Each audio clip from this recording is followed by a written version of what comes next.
ಮನೆಯಲ್ಲಿದ್ದ ಧಾನ್ಯ, ಒಡವೆ ಮತ್ತು ಕಷ್ಟಪಟ್ಟು ಕೂಡಿಟ್ಟಿದ್ದ ಹಣ ಕಳೆದುಕೊಂಡು ರೈತ ತಿಮ್ಮಪ್ಪನ ಕುಟುಂಬ ಕಣ್ಣೀರಿಡ್ತಿದ್ದಾರೆ.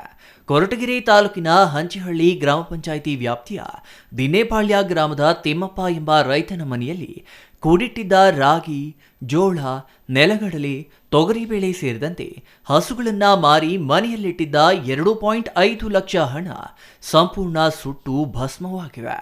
ರೈತನಿಗೆ ಸುಮಾರು 6 ಲಕ್ಷ ನಷ್ಟವಾಗಿದ್ದು, ಎಲ್ಲವನ್ನ ಕಳೆದುಕೊಂಡ ರೈತ ತಿಮ್ಮಪ್ಪ ಮಡದಿ ಮಕ್ಕಳು ಕಣ್ಣೀರಿಡ್ತಿದ್ದಾರೆ. ಸಂಬಂಧಪಟ್ಟ ಬೆಸ್ಕಾಂ ಇಲಾಖೆ ಹಾಗೂ ಸರ್ಕಾರದಿಂದ ಈ ರೈತ ಕುಟುಂಬಕ್ಕೆ ಆರ್ಥಿಕ ಸಹಾಯ ಒದಗಿಸಬೇಕಾಗಿದೆ ಎಂದು ಸ್ಥಳೀಯ ರೈತರು ಹಾಗೂ ಗ್ರಾಮಸ್ಥರು ಒತ್ತಾಯಿಸಿದ್ದಾರೆ. ಸುಮಾರಿದ್ದು 2 ಲಕ್ಷ ಇತ್ತು.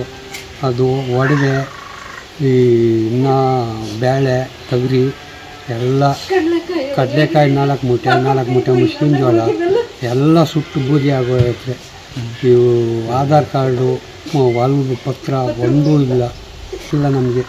ರಾತ್ರಿ 10 ಗಂಟೆ ತನಕ ಎದ್ದೇ ಇದ್ವಿ. ಬೆಳಗ್ಗೆ ಎದ್ದು 6 ಗಂಟೆಗೆ ನಾವು ನೋಡ್ಕೊಂಡಿದ್ವಿ. ಎಲ್ಲ ಈಚೆ ಕಡೆಯಲ್ಲೇ ಮನೆಗಿದ್ವಿ. ಕುಟುಂಬ ಎಲ್ಲ ಈಚೆ ಕಡೆ ಇದ್ವಿ. ದುಡ್ಡು 1-2 ಲಕ್ಷ, ಒಡವೆ ಒಂದು 5-6 ಲಕ್ಷದ್ದು. ಉಂಡಿದ್ದಕ್ಕೆ ಇಲ್ಲ ಕಣಪ್ಪ, ಎಲ್ಲ ಹೋಗೈತೆ. ಒಡವೆ ವಸ್ತು, ನಮ್ಮ ವಾಲೆ ಸರಗಳು ಎಲ್ಲ ಹೋಗವಪ್ಪ, ಏನು ಇಲ್ಲ ಅದ್ರೊಳಗೆ. ತೊಗರಿಕಾಳು, ಬೇಳೆ, ಹತ್ತಿಕಾಳು ಎಲ್ಲ ಹೋಗವಪ್ಪ. ಕಡಲೆಕಾಯಿ 4 ಮೂಟೆ ಕಡಲೆಕಾಯಿ ಎಲ್ಲ ಇದ್ವಪ್ಪ, ಎಲ್ಲ ಸುಟ್ಟೋಗವಪ್ಪ, ಏನು ಇಲ್ಲ ಅದ್ರೊಳಗೆ.